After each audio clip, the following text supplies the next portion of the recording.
Hi, welcome back. In this session, I'd like to take a look at Kraft Heinz. For those who've been tracking the news, last Friday, Kraft Heinz reported its earnings, and it contained a trifecta of bad news. First, on the operating front, revenues had flattened out. The revenues in 2018 were roughly what they were in 2017. But operating margins decreased. Their operating income dropped by almost 5 or 10%. In conjunction with that, Kraft Heinz reported two other pieces of news. The first was that they were going to write off a big chunk of goodwill, almost $15.4 billion. And the second was that there was going to be an accounting investigation by the SEC, a subpoena that was overhanging them. So accounting irregularities, goodwill impairment, operating bad news, and to top it all off, they also cut their dividends. The stock price dropped almost 25% overnight. Now, you're saying another stock with bad earnings reports, what's the big deal? What makes Kraft Heinz different is the pedigree of its two biggest investors. One is Berkshire Hathaway, which owns about 27% of the stock, and the other was 3G Capital, which until last Friday owned almost 29% of the stock. Now, the reason those two investors gave the rest of the market solace was Berkshire Hathaway, of course, is Warren Buffett's friend. So the view is if Warren Buffett picked the stock, it must be a good stock. And 3G Capital, while it might not have the cachet that the Buffett name does, is viewed in private equity and insider circles as an incredibly shrewd investor, investing unit with which cuts costs and kind of ruthlessly and improves margins. So the fact that a stock that had been picked by two such well-regarded investors collapsed shocked investors. For some of them, it was viewed as a betrayal that these investors that they believed in and followed had not delivered them the returns. Now, in this session, I'd like to take a look at Kraft Heinz, but I'd also like to take a look at the dangers of following even great investors you view as great, into stocks. So let's look at the backstory for Kraft Heinz. Two companies came together. One is Heinz, which is almost 130 years old. They were born in Pennsylvania as a company that made horseradish and then expanded, of course, to its 57 varieties of ketchup. It had a century of growth and success before it started running into trouble in the 1980s or 90s. In fact, it was targeted by activist investor Nelson Peltz, and then in 2013 it was taken over by Berkshire Hathaway and 3G Capital and made into a private company.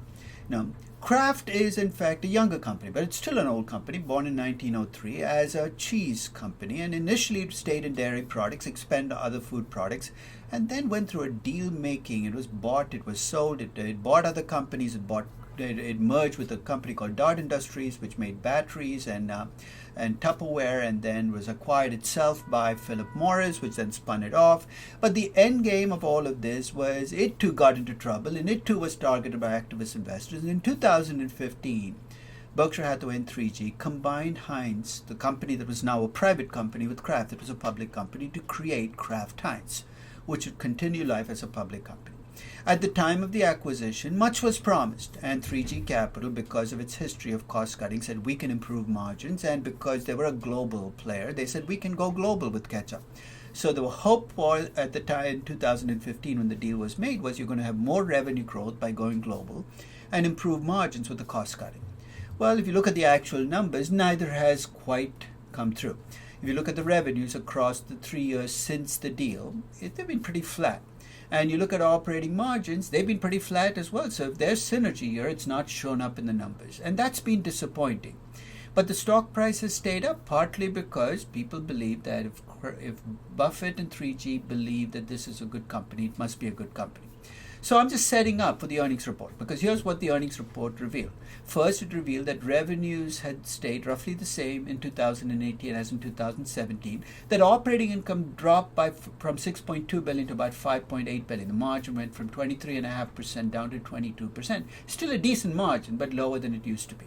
It announced accounting irregularities, but at least from the description, they made it seem like it was a minor issue, somewhere in the procurement part of the company, and they'd set aside $25 million. And the fact that it's a small number seems to signal that they think this problem is a minor problem to go away, but you have to take them at their word for the moment. And they also announced that they were going to take a charge of $15.4 billion for impairment of goodwill. For those of you who are puzzled about what this is, This is basically a reflection of the fact that they overpaid on an acquisition maybe 3 or 4 years ago. It's a delayed after the fact adjustment that accountants make when you overpay for a company. So the 15.4 billion was not an expense that happened in 2018. It was probably something that happened in 2013 or 2015. They're taking the charge there.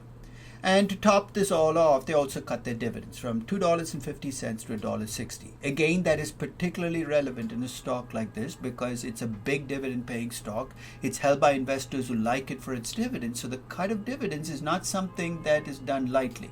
And in fact, of all of these actions, the one that probably scared people the most was the dividend cut, because the goodwill impairment was old news. We already knew about it. Revenues had been flat for the previous 3 years. So the fact that they were flat again in 2018 was no surprise. The drop in operating income was a bit of a problem, and that drop was independent of the goodwill impairment. But the fact that they cut dividends must, and this is I think what investors saw, it must mean that managers within the company don't see good times anytime soon. Because if they thought that earnings were going to bounce back next year, they wouldn't have cut the dividends. So the surprise, I guess, came from the dividend cuts, but maybe the surprise also was that people had been lulled into a false sense of complacency because of the fact that Warren Buffett and 3G Capital were the big investors. So I decided to redo a valuation of Kraft Heinz. Since I didn't do one in the first place, redo is probably the wrong word, but I decided to create a narrative and a valuation for Kraft Heinz given what I saw in those numbers and the earnings report. So here's what I see. I see a company whose best days of growth are behind them. I don't think that there's going to be this dream of global growth coming in because people outside the US may not be that excited about 57 varieties of ketchup. So I think there's going to be low revenue growth. In fact, I've given them 1% growth, not just for the next 5 years, not just for the next 10, but forever. That's lower than the inflation rate. I see this company getting smaller in real terms. I think that the margin compression you saw in 2018 was not an exception. I think it's going to continue, and I think margins are going to decrease. They're not going to drop off the table because the company still has some significant brand names. I think the margin's going to drop to 20%. Right now, they're using charges coming out of the merger to protect themselves from taxes. I think that they can continue to do it, but eventually I think they're going to end up paying a global tax rate of 25%. There's not much reinvestment to do because basically they're not growing, so the reinvestment assumption is not significant. Their return on capital is actually lower than their cost of capital, which actually is not good news, but I think over time it will recover, not magically to some high number, but to the cost of capital. Now finally, the cost of capital they have is about 6%. That might look low to you, but remember that the median cost of capital for a food processing company in the US is only 6.12%. This is not a risky business, and the debt kind of keeps the cost of capital low. So I've left the cost of capital at about 6%. With those assumptions and the story behind those numbers, the value that I get per share is about $34.88. The stock was actually trading at $34.23. Basically, the stock looks like it's fairly valued. And that was after the earnings report. To be quite honest, if you'd asked me to value Kraft Heinz a week ago before the earnings report, I don't think I'd have come up with a value much higher. Because there's very little in the earnings report that is changing the story I'm telling. It's not like last week I thought Kraft Heinz had growth ahead of it and margin improvement. So I think what you're seeing is a dissipation of what I'll call the Buffett 3G premium on the price, which is going away. So I think the price is reverting back to what you'd expect a company like this to trade at. Now, am I certain about my assumptions? Absolutely not. I'm never certain about my assumptions. So here's what I did. I took my assumptions and I put distributions in for them. And I did this on 3 big assumptions. The revenue growth rate, where rather than use the 1% point estimate, I said, what if it was between minus 2% and plus 4%? The expected value is still 1%, but I have a spread there. And for the cost of capital, I looked at a normal distribution with an expected value of 6% and a standard deviation of 0.5%, which means the cost of capital could be as low as 5%. It could be a little higher than 7%. And the operating margins of using 20% as my target, I said, what if it, bad news, got as low as 16 or got... Notice that the ranges on all of my assumptions are pretty tight because this is not the kind of company where you're going to get a huge divergence, a big shift in any of these numbers. The end result is not surprising. The distribution of values that I get also follows a tight distribution. My 10th percentile is about $26. My 90th percentile is $47. 26 to 47, that's not much of a range. That's both good news and bad news as an investor. It's good news if you're somebody who already holds Kraft stock. You've taken your punishment, so it's out of the way. There's not that much more room for it to fall. It's bad news if you're thinking about getting into the stock, because not only is it fairly valued now, but the potential upside is fairly limited. This isn't a Twitter or a Facebook where if you get upside, you're going to get a lot of upside. So here's the action follow-up. If you own Kraft Heinz before the earnings report, and thank God I did not, and I won't claim any prescience about it, but I was just lucky not to. Selling now to me strikes me as, bolting the door after the horse has run away, or whatever the correct expression is. The damage has already been done. Incidentally, 3G Capital, which owned 29% of the company on Friday, did sell off a big chunk on Tuesday, 3 days after the earnings report. But that, I think, tells me more about 3G Capital and less about Heinz, because maybe clearly they're overexposed to Kraft Heinz, and they're a little scared. But if you don't own Kraft Heinz, right now is not the time you want to buy it. It's a fairly valued stock. You might as well put your money in an index fund. But I would say that I will never buy Kraft Heinz, because if the price dropped enough, it's going to be a potential buy. In fact, right after I did my valuation, I went in and I put in a limit buy, where basically if the stock drops to $30 or below, my buy order will kick in. So if it doesn't get there, well, I'll wait for the next best investment to come along. But at the current price, I wouldn't buy it. So here are the lessons I get out of this fiasco. The first is that it is human to make mistakes. Stating the obvious, but Warren Buffett and 3G's prime players are all human beings. And as human beings, they make mistakes, and they're prone to having blind spots in their investing.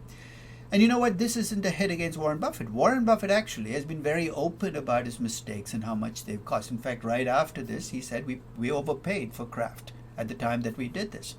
So it's not his fault. He's been open about his mistakes. He's been candid about the kinds of blind spots he has. And his blind spots include things like he said he would never invest in something he did not understand. And the fact is, as you get older, and you probably notice this as I do, there's more of the world that you don't quite understand. So it's going to cut out entire chunks of the market that you can't invest in. And he does have an excessive trust in the managers he picks, because he likes to invest in companies where he likes the management and sometimes likes them too much. So he's been open about both his mistakes and his blind spots. But I think, and the same thing with 3G might not have been open. But my problem is not with Buffett, but with all of his, I wouldn't even call them followers, because there's nothing wrong with following Buffett, but his fanatics. People who take every one of his words and views it as gospel, who thinks he never makes a mistake. They are not willing, even when he's admitted to mistakes, they act like he's impeccable, that he's like the Pope, that he's infallible. And I think that's a very dangerous way to think about investing, because if you are guilty of idol worship, you're very quickly going to find yourself in mistakes so it's not fair to blame Warren Buffett for Kraft Heinz, because he didn't make you buy the stock. He didn't make you replicate his investments, and if you did, you got to take responsibility for it. Second, stocks are not bonds. I knew that. But the reason I say that is there's a whole strand of value investing that's built around dividend yield. And here's how it goes. Buy stocks with high dividend yields, and you're going to get the best of both worlds. The dividends are going to be like coupons that you can collect. Plus, because it's stock, you get price. You're basically buying a bond with price appreciation. If it were only that easy. Because dividends are not coupons. You can't count on dividends the way you can count on coupons, because coupons on a bond are contractual commitments. Dividends are not. You might have bought Kraft Heinz 2 weeks ago thinking you're going to make $2.50 in dividends for the next 10 years or forever. But the fact that they can cut dividends to $1.16, there's nothing you can do about it, points to the dangers of these strategies that are built around dividend yield. Because if you create a portfolio of stocks with really high dividend yields, especially if they're abnormally high, they look too good to be true, and they are too good to be true. Those are stocks where it's only a matter of time. It's not a question of whether dividends will be cut, it's when. Even with all the bad news, it turns out that Kraft still looks attractive on a dividend yield basis. But my caution here is investing based on dividend yield can get you into trouble, just like it did last week on Kraft Heinz. Third, brand names are significant competitive advantages. I'm not going to fight that. And in fact, if you think again about a value investing notion of you want to buy companies with moats, in many ways, brand names are the ultimate moats. That's why, in fact, if you look at Berkshire Hathaway's history, they bought companies like Coca-Cola because it has a significant brand name.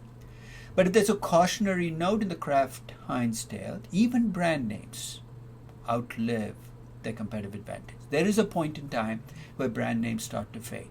And I think it's not just Kraft Heinz you're seeing this on, you're seeing it collectively around the world. You're seeing it happen on a McDonald's, you're seeing it at Coca-Cola. Brand names that seemed almost impenetrable, complete successes 10 years ago, are starting to get shakier. So again, this is more a caution than a stop signal. I'm saying if you're buying stocks with brand names, watch for weakening, because it is happening around the globe that strong brand names are getting weaker. And finally, we also have attached, I think, too much importance to cost cutting. We've glorified investors who built their reputation on cost cutting, like 3G. And there's nothing wrong with cost cutting. In fact, if you target a company that is old and inefficient, cost cutting can deliver profits, but it cannot deliver them forever, because you can cut costs only so much. And in fact, if you take your cost cutting skills and you apply them on a company where cost cutting is not the problem, you can do some real damage to companies.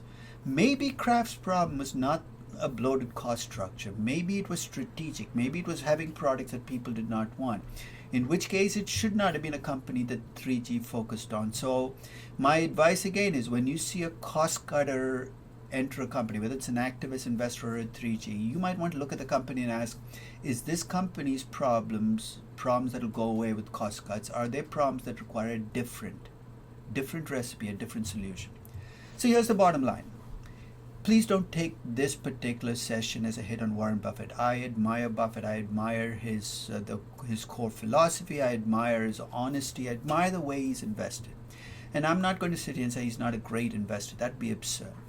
But I think he has his limits, and I think that you have to accept those limits when you track him. He sometimes says things that might not be the right things for you. So rather than treat him as a minor deity or a major deity and treat everything he says as gospel, question. There's nothing wrong with questioning assumptions that other people make. Because if investing is about faith, and I have faith in value investing, I think to have a stronger faith, you constantly have to be willing to question it.